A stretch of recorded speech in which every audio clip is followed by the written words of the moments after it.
En clases anteriores hemos trabajado con conjuntos, los hemos definido por extensión, por comprensión, los hemos representado y también hemos operado con ellos a través de la unión, de la intersección, de la diferencia simétrica, ¿sí?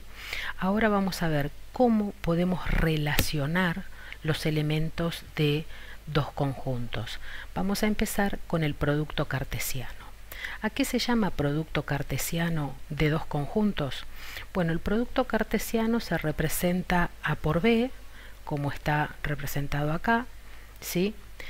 Y es el conjunto formado por los pares ordenados de la forma AB, tales que la primera componente de la pareja pertenece al primer conjunto y la segunda componente pertenece al segundo conjunto. Acá tenemos definido el conjunto A por B o A producto cartesiano B por comprensión. Este conjunto está formado por los pares AB, tal que A pertenece al primer conjunto, que es A, y B pertenece al segundo conjunto, que es B. Veamos un ejemplo. A ver. Vamos a tomar el conjunto A formado por los elementos 1 y 2 y el conjunto B formado por los elementos 3, 4 y 5.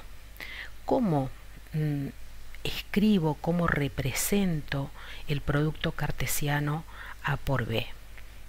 Bueno, A por B. Vamos a definir este conjunto A por B por extensión, es decir, colocando cada uno de los elementos que componen este conjunto. Una cuestión importante a tener en cuenta es que los elementos de este conjunto A por B son pares ordenados, no son números individuales o elementos individuales. Este elemento es un par ordenado, donde la primera componente pertenece al conjunto A y la segunda componente pertenece al conjunto B. Entonces, comencemos. A por B está formado por los pares ordenados 1, 3. El 1 se relaciona con el 3. También el 1 se relaciona con el 4. También el 1 se relaciona con el 5. Ahora vamos con el 2, el segundo elemento del conjunto A. 2 se relaciona con 3, 2 se relaciona con 4 y 2 se relaciona con 5. Observen acá que he encontrado 1, 2, 3, 4, 5, 6 elementos, 6 pares ordenados. Observen que si yo multiplico el numeral del primer conjunto, que es A, 2, por el numeral del segundo conjunto, que es B, 3, me da el numeral del producto cartesiano A por B, que es 6. Esta definición que obtuvimos acá es la definición por extensión del producto cartesiano. Si queremos representar de otra manera este producto cartesiano A por B, podemos utilizar un diagrama de Venn. En este diagrama de Venn simplemente vamos a colocar todos los elementos del primer conjunto, el conjunto A, los elementos del conjunto B, y los vamos a vincular utilizando flechas. Fíjense, 1 se relaciona con 3, 1 se relaciona con 4 y 1 se relaciona con 5. Lo mismo con el segundo elemento, 2 se relaciona con 3, 2 se relaciona con 4 y 2 se relaciona con 5. Otra forma de representar esta relación es utilizando diagrama cartesiano. Tengan en cuenta que en los ejes cartesianos uno está representando puntos en el plano, ¿sí? ¿Qué quiere decir esto? Que cada par ordenado que compone el producto cartesiano se corresponde con un punto en el plano cuyas coordenadas son 1, 3 en este caso. El par ordenado 1, 3 se corresponde con el punto del plano que tiene coordenadas 1, 3. El par ordenado 1, 4 se corresponde con el punto del plano 1, 4 que tiene coordenadas o componentes 1, 4. ¿Sí? El par 2, 3 se corresponde con el punto del plano que tiene componentes 2, 3. Y también a la inversa, este punto 2, 4 representa, sus coordenadas representan el par ordenado 2, 4 que es elemento del producto cartesiano A por B. Hay otras formas de representar el producto cartesiano, por ejemplo utilizando un diagrama de árbol. En ese diagrama de árbol comenzamos colocando en primer lugar los elementos que componen el primer conjunto y luego los vamos relacionando mediante flechas con los elementos del segundo conjunto. En este caso, fíjense que 1 se relaciona con 3, 4 y 5 y 2 también con 3, 4 y 5. Otra forma de representar es utilizando una tabla donde en el eje, en la primera fila colocamos los elementos del segundo conjunto y en la primera columna los elementos del primer conjunto. Fíjense, 1 se relaciona con 3 formando el par 1, 3. 1 se relaciona con 4 formando el par 1, 4. 1 se relaciona con 5 formando el par 1, 5 y lo mismo con el 2 y todos los pares ordenados que se forman cuando uno relaciona ese elemento del primer conjunto con los elementos del segundo conjunto. Acá estamos trabajando con A y B, que son conjuntos finitos, ¿sí? El conjunto A tiene 2 elementos y el conjunto B tiene 3 elementos. Pero también puedo trabajar con intervalos. Pensemos en los intervalos. ¿Qué son los intervalos? Los intervalos son conjuntos de números reales. Bien, yo puedo definir, por ejemplo, dos intervalos, el intervalo A y el intervalo B. Ambos son intervalos cerrados. El intervalo A es el intervalo cerrado 1, 3 y el intervalo B el intervalo cerrado 4, 6. Si tengo que hallar el producto cartesiano entre A y B, lo que tengo que hacer es encontrar el producto cartesiano entre el intervalo 1, 3 y el intervalo 4, 6. Pensemos un poquito en esos intervalos. El intervalo 1, 3 es aquel intervalo formado por los números reales que son mayores o iguales que 1 y menores e iguales que 3. El intervalo 4, 6 cerrado es el conjunto formado por los elementos, los números reales que son mayores o iguales que 4 y menores e iguales que 6.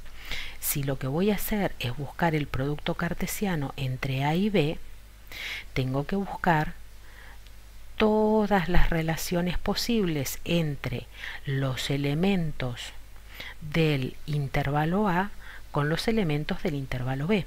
El tema es que son infinitos los números reales que hay entre 1 y 3 y también infinitos los que hay entre 4 y 6. ¿Cómo hago para representar ese producto cartesiano? Bueno, vamos a tomar dos formas. Una de las formas es por extensión.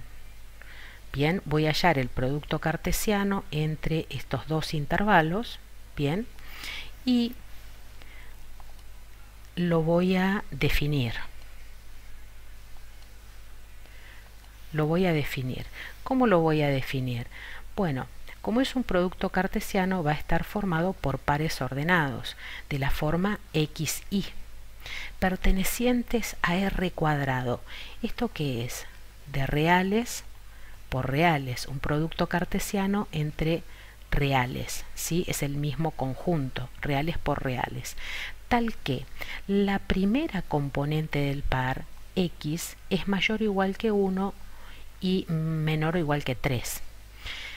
Y la segunda componente es mayor o igual que 4 y menor o igual que 6.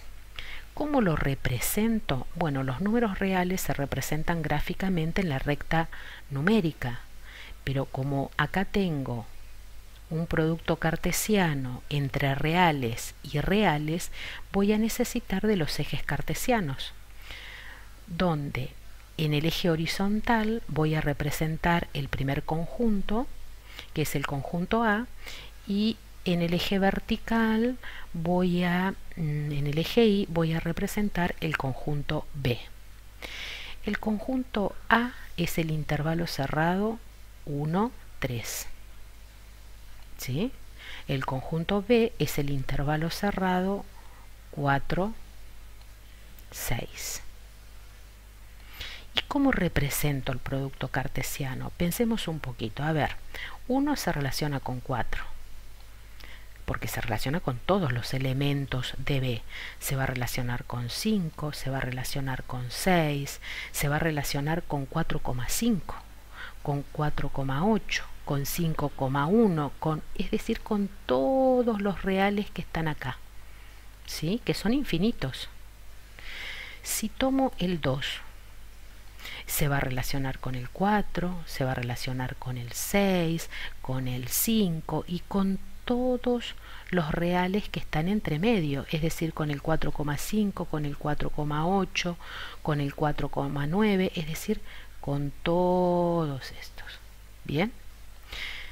Lo mismo si tomo el 3 o si tomo el 1,5, voy a encontrar que se relaciona con el 4, con el 4,5, con el 5, con el 5,7, con todos los que están acá. Es así que voy a marcar este punto, todos hasta formar una línea. Bien. Si tomo el 1,8 va a pasar lo mismo, es decir que voy a cubrir toda esta parte del plano, ¿sí? Formando un rectángulo. ¿Ven? En la misma página del apunte analizamos algunas propiedades del producto cartesiano que no las vamos a demostrar. Es posible que un producto cartesiano sea vacío y esto ocurre cuando uno de los conjuntos que intervienen en el producto cartesiano es el conjunto vacío. Tres propiedades importantes siguen aquí, que son las distributivas, con respecto a la unión de conjuntos, con respecto a la intersección y con respecto a la diferencia de conjuntos. Dice que el producto cartesiano es distributivo con respecto a la unión de conjuntos. ¿Qué quiere decir? Que si yo tengo tres conjuntos, ¿sí?, pertenecientes al universal, y tengo que realizar el producto cartesiano entre uno de ellos y la unión de los otros dos, puedo hacer la unión, ¿sí?, operar B y C, hallar la unión y luego hacer el producto cartesiano entre A y esa unión. O también puedo hacer el producto cartesiano entre A y cada uno de los conjuntos que operan en esta unión, ¿sí?, hallar el producto cartesiano entre A y B y A y C y luego hacer la unión y voy a llegar al mismo conjunto. Lo mismo ocurre con la intersección. Yo puedo hacer la intersección de B y C y luego el producto cartesiano entre A y esa intersección, o bien hacer el producto cartesiano de A y B, o sea, A por B, y el producto cartesiano entre A y C, A por C, y luego hallar la intersección. Y me va a dar lo mismo. Bueno, lo mismo ocurre con la diferencia entre conjuntos. Ahora bien, volvamos a nuestro producto cartesiano. Yo puedo tomar dentro de este producto cartesiano que tiene 6 elementos algunos pares ordenados, ¿sí? Por ejemplo, voy a tomar aquellos pares ordenados donde la primera componente es impar y la segunda componente también es impar. ¿Sí? Voy a tomar un subconjunto de A por B y lo voy a llamar R para ponerle un nombre. Voy a tomar un R que estoy diciendo que es un subconjunto de A por B. Y he enunciado una propiedad. Digo que la propiedad es que la primera componente del par sea impar y la segunda componente también. Así que R va a estar formado por los pares 1, 3, 1, 4 no porque la segunda es par, 1, 5, 2, 3 no porque la primera componente es par, 2, 4 no porque la primera componente es par y 2, 5 tampoco porque la primera componente es par. Así que el subconjunto del producto cartesiano que cumple con la propiedad de que la primera y la segunda componente son números impares está formado por los pares 1, 3 y 1, 5. Podría definir otro subconjunto del producto cartesiano, llamarlo S, y establecer una propiedad para ese conjunto S. Puedo decir, bueno, está formado por aquellos pares ordenados en los que la segunda componente es par. ¿Sí? No digo nada de la primera, simplemente digo que la segunda componente es par. 1, 3 no. El par 1, 4, la segunda componente es par. El par 2, 4, la segunda componente es par. Y este es otro subconjunto. Bien, podría seguir así definiendo distintos subconjuntos del producto cartesiano A por B. Bueno, esos subconjuntos del producto cartesiano A por B reciben el nombre de relaciones binarias. Veamos la definición. Se define como relación o correspondencia R entre dos conjuntos A y B a un subconjunto del producto cartesiano A por B, compuesto por pares de elementos que cumplen cierta regla definida, o sea, cierta propiedad. Esta puede estar formado por un solo par ordenado, por varios, por todos o por ninguno de los pares que forman parte del producto cartesiano A por B. ¿Qué quiere decir esto? Que existe la relación vacía. ¿Sí? Si yo defino una propiedad o enuncio una propiedad que no cumple ningún par ordenado del producto cartesiano, la relación va a ser vacío. Por ejemplo, volvamos a nuestro producto cartesiano. Si yo defino la relación T y digo está formado por todos los, siempre hablando, de que tanto S como T están incluidos en el producto cartesiano A por B. Estoy hablando de este caso particular A por B, ¿sí? Les decía, defino esta relación T y digo que la propiedad que deben cumplir es que la primera componente sea el doble de la segunda. Fíjense, en ningún caso la primera componente es el doble de la segunda componente, así que esta relación T no es que no exista, es el conjunto vacío, ¿de acuerdo? Bien, una cosita más, leemos esta definición. Acá hay una definición más formal, dice la relación entre A y B es todo subconjunto de A por B. R es una relación entre A y B, así que R está incluida en el producto cartesiano. Sean dos conjuntos A y B y una propiedad que afecta a los elementos de A y B, ¿sí? Se piensa en X e Y como elementos de A y B, acá está explicitado en ese orden. Si existe el par AB, perteneciente al producto cartesiano tal que la propiedad aplicada a ese par AB sea verdadera, ¿sí? Queda definido un subconjunto R de A por B llamado relación. Bien, vamos a ver un ejemplo de una relación definida entre dos conjuntos A y B. Los elementos de A son 1, 4, 7 y 9, los elementos de B menos 1, 1, 2, 3, y la propiedad que se define para relacionar los elementos del conjunto A con los elementos del conjunto B es esta propiedad P de X. Y dice, X es el cuadrado de Y. Recordemos que con X nombramos en forma genérica a los elementos del conjunto A y con Y nombramos en forma genérica a los elementos del conjunto B. Si consideramos esta propiedad, vamos a ir viendo cómo se relacionan los elementos de A con los elementos de B. La propiedad es, repito, X es el cuadrado de Y.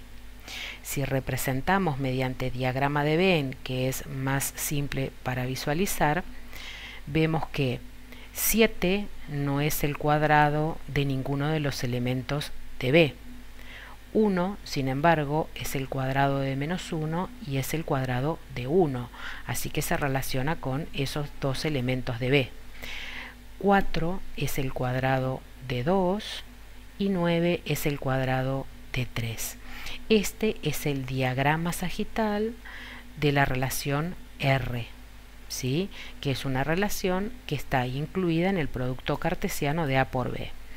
Acá hemos definido el producto cartesiano de A por B, donde mostramos cómo todos los elementos del conjunto A se relacionan con todos los elementos del conjunto B.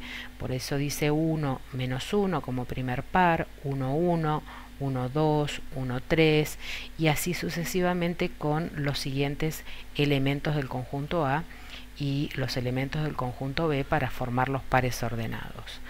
Ahora, ¿qué pares de este producto cartesiano pertenecen a la relación? Bueno, 1 menos 1, 1, 1, 4, 2 y 9, 3, porque son los únicos pares ordenados que cumplen con esta propiedad que hemos enunciado. Esta relación también puede representarse en los ejes cartesianos.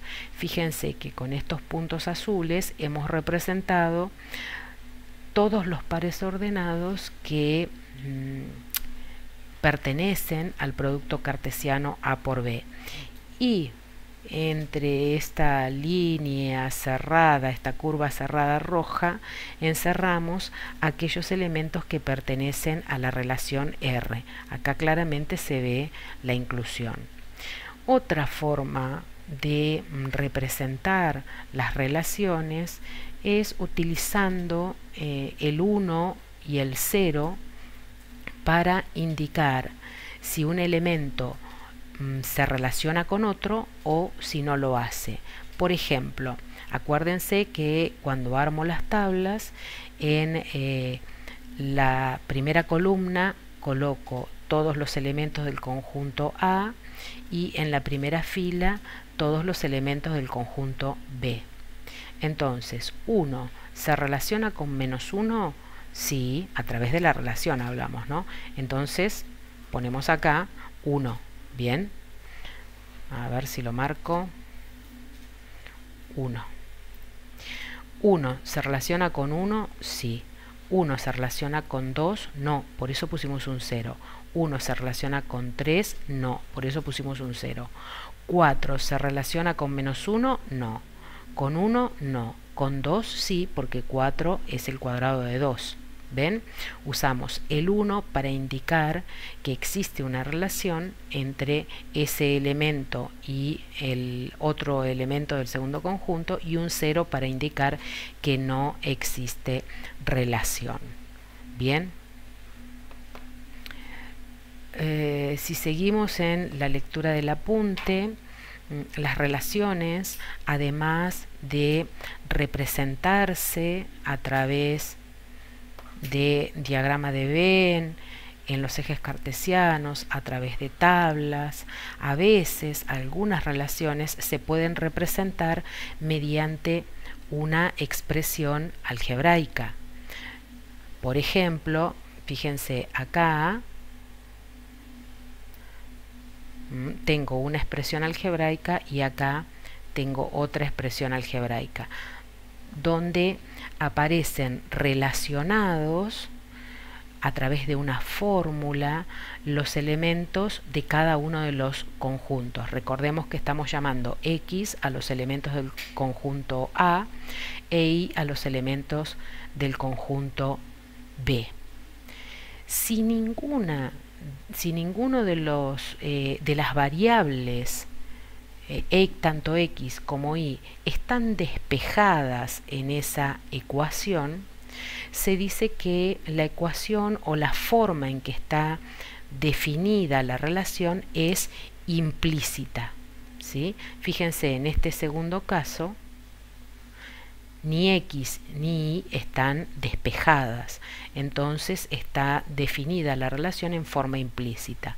Si despejo una de las variables, sea X o sea Y, voy a tener la relación definida en forma explícita. Acá es X al cuadrado, ¿ven? Despejado, y acá también. También suele decirse que cuando yo defino la relación por comprensión, la relación está definida en forma implícita. Cuando defino la relación por extensión, ¿sí?, nombrando todos los pares ordenados que la componen, digo también que está definida en forma explícita. Otra cuestión importante a considerar es la notación. R es la letra mayúscula que estoy utilizando en este caso para definir la relación entre A y B. No necesariamente tiene que ser R, podría utilizar la letra S, T, Q, siempre y cuando sean letras mayúsculas.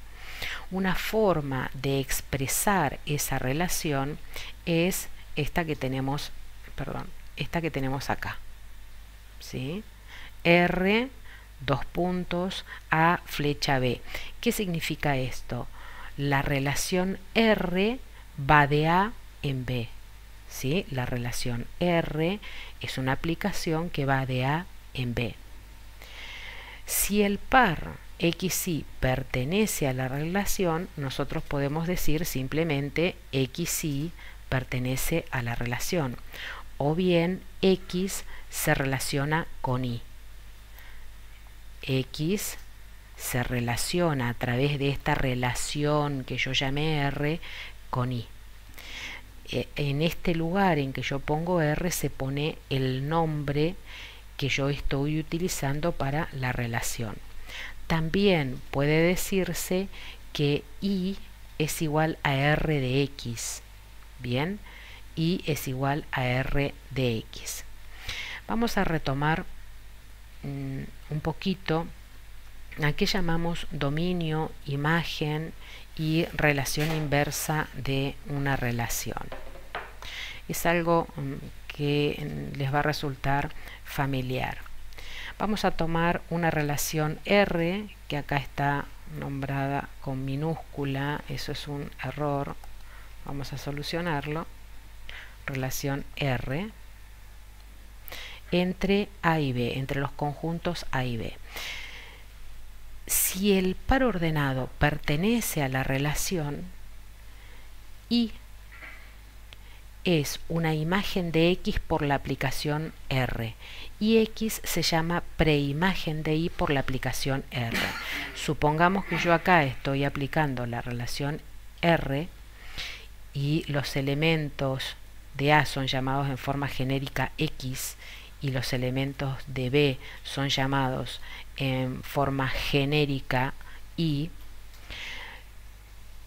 Si Y se relaciona con X, yo voy a decir que Y es una imagen de X y X es una preimagen de Y por la aplicación R. R es el nombre que le estoy dando a la relación. Bien, por ejemplo, vamos a tomar el conjunto A formado por los elementos 1, 4, 7 y 9, el conjunto B formado por los elementos menos 1, 1, 2 y 3, y la propiedad P de X, o sea, la propiedad que me permite relacionar los elementos del conjunto A con los elementos del conjunto B, dice que X es el cuadrado de Y. Bueno, veamos nuestro diagrama sagital. 1 es el cuadrado de menos 1. Ahí va. 1 también es el cuadrado de 1. 4 es el cuadrado de 2 y 9 es el cuadrado de 3. Este diagrama sagital se corresponde con esta representación de la relación donde yo estoy definiendo esa relación en forma explícita o por extensión. ¿Sí? Bien, el par 1 menos 1 pertenece a la relación, el par 1, 1 también pertenece a la relación, el par 4, 2 pertenece a la relación y el par 9, 3 también pertenece a la relación. Bien, ahora puede pasar, me olvidaba antes, todos los elementos del conjunto A que tienen una imagen en B forman el conjunto dominio de la relación. En este caso, el conjunto dominio de esta relación va a estar formado por los elementos 1, 4 y 9. ¿Sí? Es el dominio de la relación. El conjunto de los elementos de B que son imagen de algún elemento de A forman el conjunto imagen de la relación. En este caso, todos los elementos de B son imagen de algún elemento de A, así que el conjunto B coincide con el conjunto imagen de la relación, o el conjunto imagen de la relación R coincide con el conjunto B. Ahora, ¿qué nombre recibe el conjunto A y el conjunto B? El conjunto A es el conjunto de inicio o conjunto de partida. En él va a estar incluido el dominio de la relación. Y el conjunto B es el conjunto de llegada. En él va a estar incluido el conjunto imagen. No siempre el conjunto imagen coincide con el conjunto de llegada. Ahora, puede pasar que uno considere la relación, vamos a llamarla R a la menos 1, formado por todos aquellos pares ordenados donde la primera componente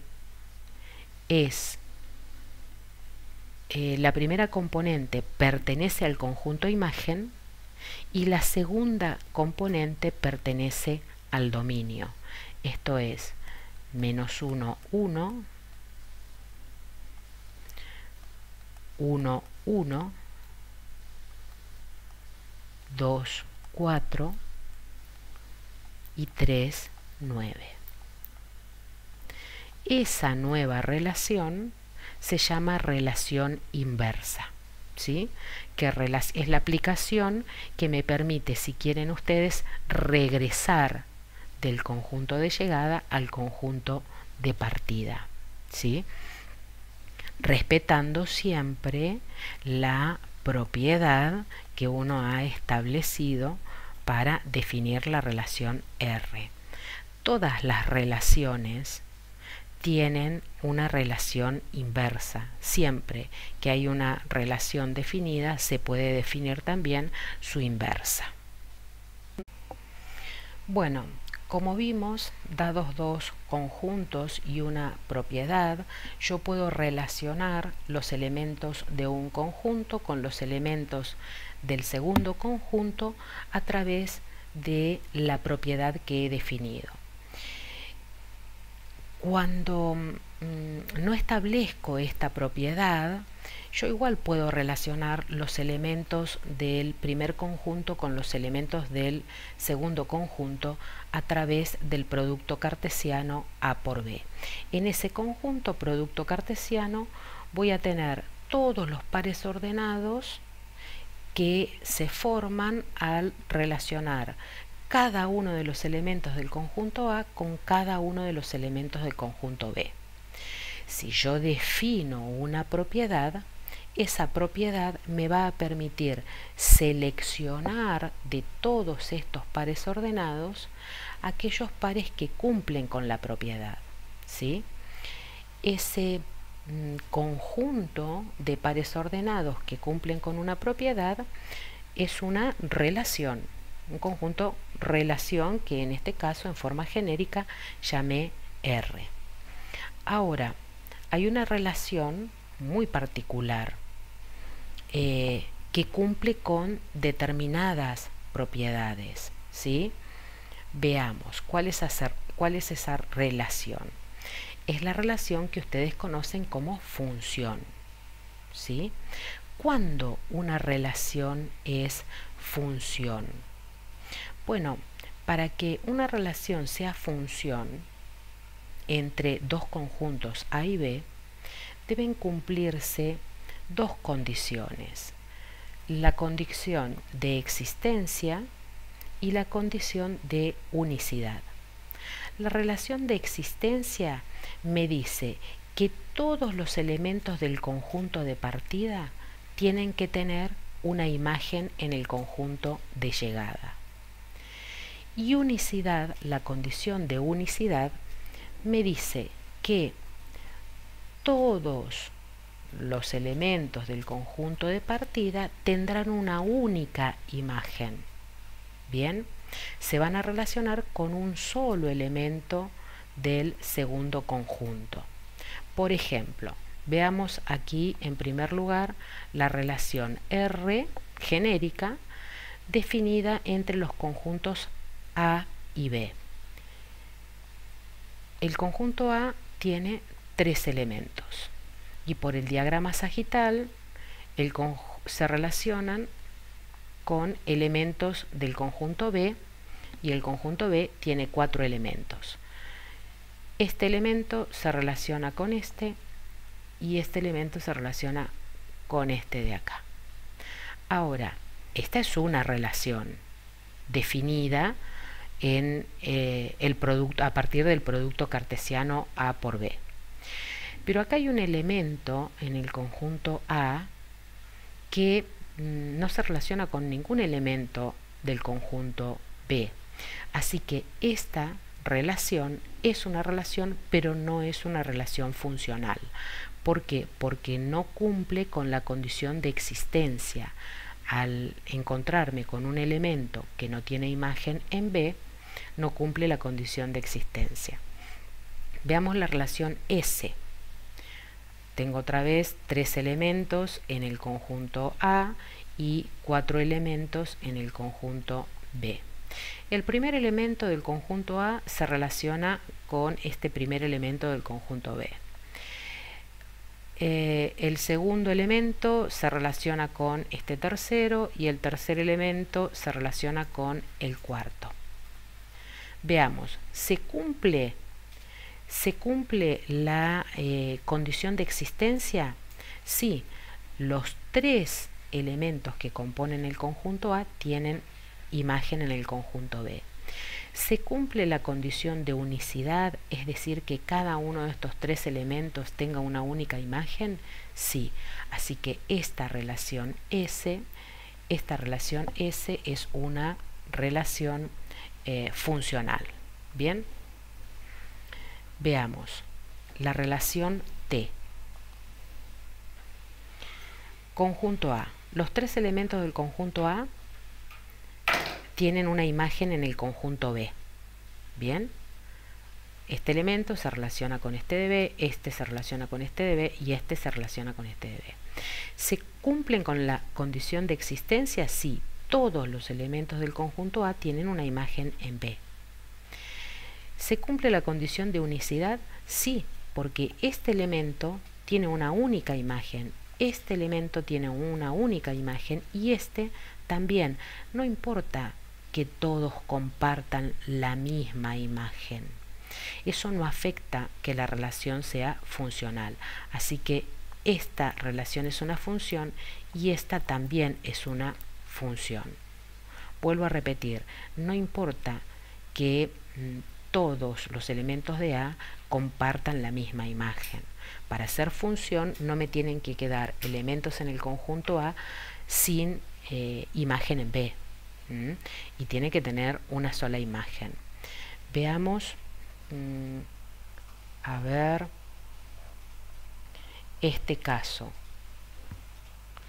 Este caso también es una relación funcional. M. Es una relación funcional. ¿Por qué? Fíjense, todos los elementos tienen imagen.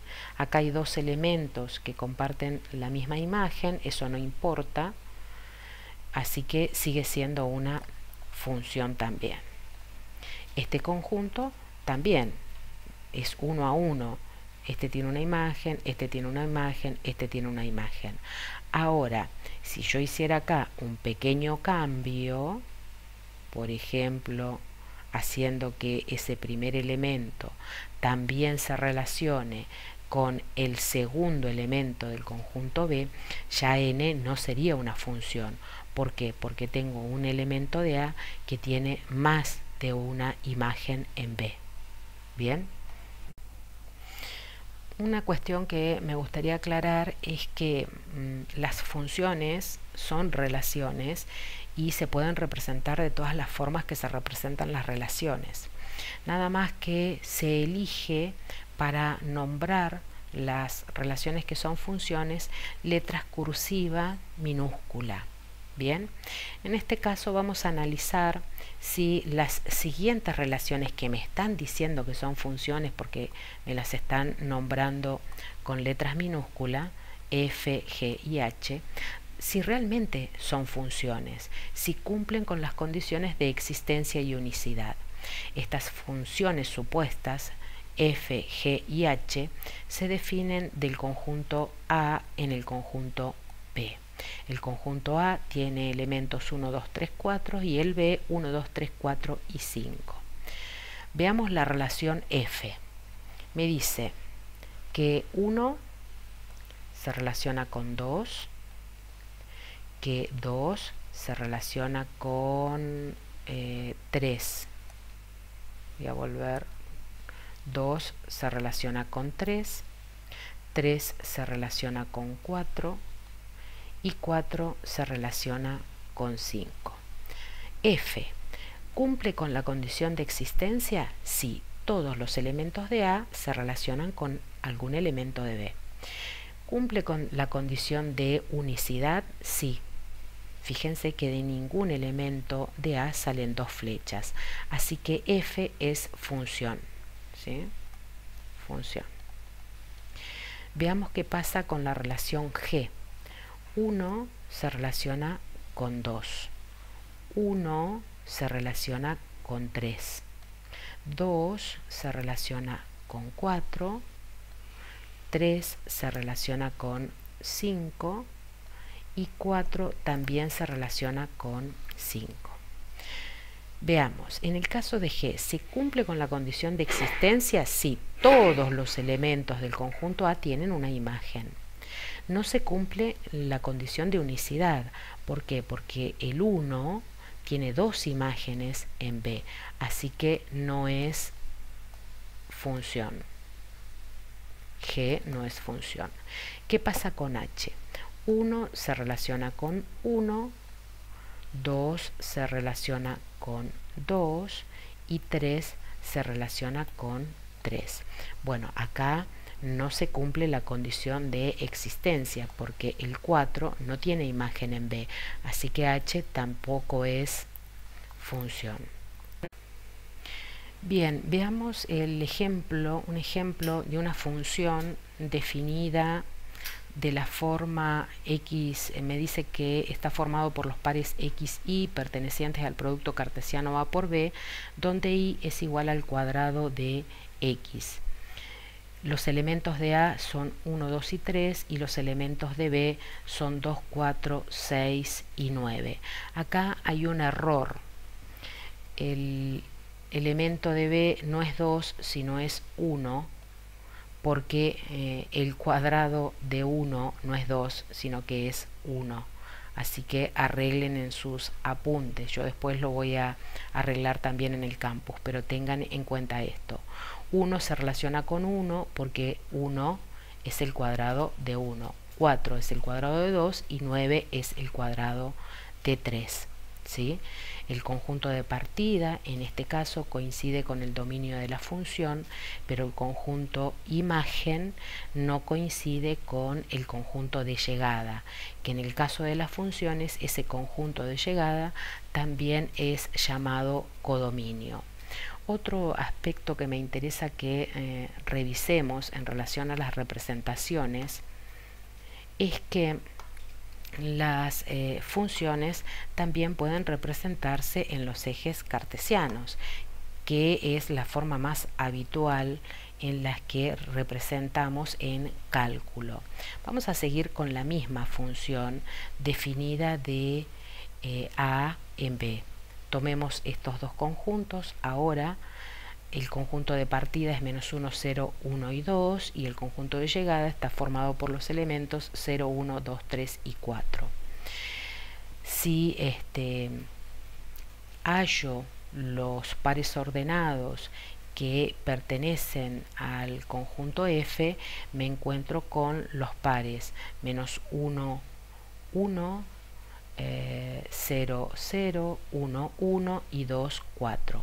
Pude representar todos los elementos que forman parte de esta relación que es funcional.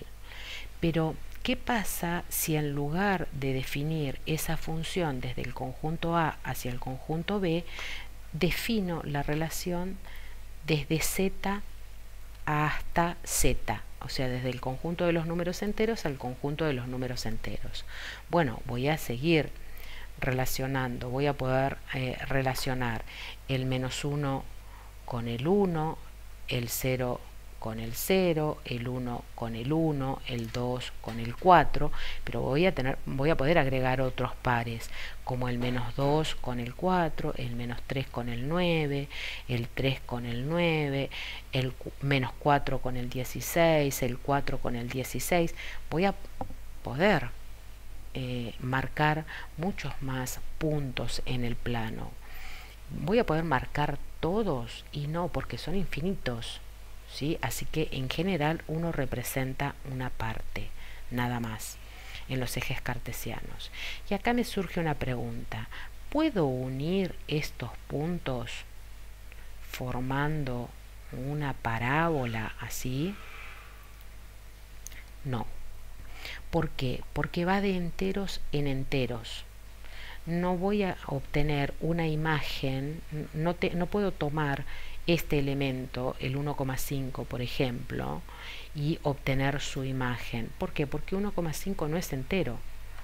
Ahora, si yo defino esta relación funcional de reales en reales, ¿sí?, de R en R, ahí sí voy a poder unir los puntos, porque no solo voy a tomar los valores enteros, sino que también voy a tomar los valores decimales, ¿sí? Así que voy a poder unir los puntos.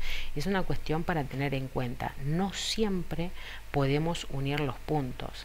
Todo depende de qué características tengan los elementos, los conjuntos, perdón, de partida y de llegada. Bien, si yo tengo ya establecida una relación que es funcional, puedo clasificar esas funciones de acuerdo a la forma en que los elementos se relacionan entre sí, los elementos de los dos conjuntos. Bien, supongamos que tengo una relación F definida del conjunto A al conjunto B. Se dice que esa función va a ser una función inyectiva o función 1 a 1 si elementos distintos del dominio tienen imágenes distintas en el codominio, ¿sí? Por ejemplo, en este caso, todos los elementos de A tienen imagen porque es una función, ¿verdad? Y todas las imágenes que tienen cada uno de estos elementos son distintas, así que esta función S es inyectiva.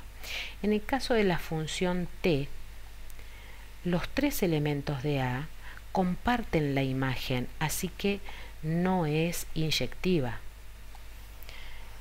En el caso de la función M, fíjense, acá tengo un elemento y un elemento que tienen la misma imagen, así que esta función M no es inyectiva. En este caso, todos los elementos de A, en el caso de la función N, tienen imágenes diferentes en B, así que esta función es inyectiva. ¿Cuándo es epiyectiva o sobreyectiva o subyectiva? Si ocurre que todos los elementos del conjunto de llegada son imagen de algún elemento del conjunto de partida, es decir, que el conjunto de llegada coincide con el conjunto imagen. Acá no, en el primer caso no me pasa porque este elemento no es imagen de ningún elemento del conjunto de partida. En el caso de T sí es sobreyectiva. Bien, en el caso de N también es sobreyectiva y en el caso de M también es sobreyectiva.